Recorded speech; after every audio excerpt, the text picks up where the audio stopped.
Этот багор очень увесистый, он тяжелый.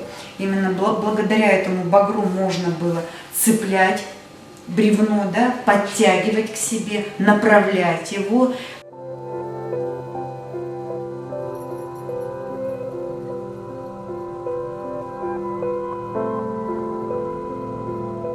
И чтобы не промочить ноги вот через эти валенки, когда снег таял в цехах, людям выдавали вот такие калоши. Такого размера валенки выдавали всем. То есть одинаковый размер выдавали и женщинам, даже несмотря на то, что у тебя ножка миниатюрная, но тем не менее. Эти калоши носили в 1948 году.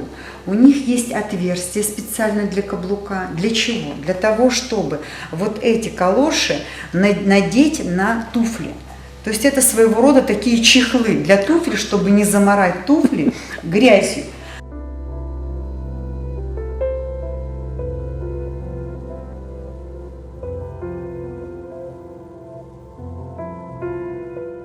Они ни в коем случае не работали в тех цехах, где работали бумагоделательные машины, где производили оборонную продукцию, так как считали сомнительными людьми, да, то есть предателями, именно так посчитали их, да, потому что они проживали под оккупацией, и поэтому их отправляли в самые тяжелые цеха.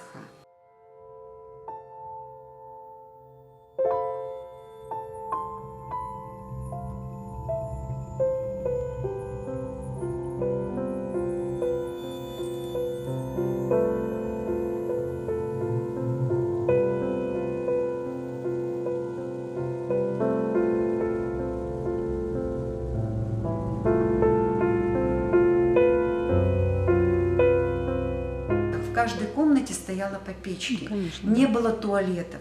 Туалет был один на этаже, получается. Вот, то есть ванн не было. Была отдельная большая комната прачечная, куда женщины вечерами собирались, там они стирали, там детей мыли в тазиках, в том числе и нас, да.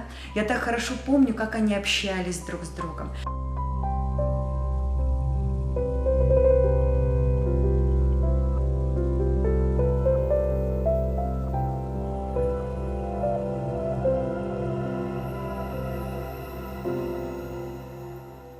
Последние слова моей мамы было это: уезжайте в Крым. Я говорю, мне только море покажут, а тем более Крым, когда покажут. Я говорю, готов в этот телевизор залезть. Я думаю, что я уеду в Крым.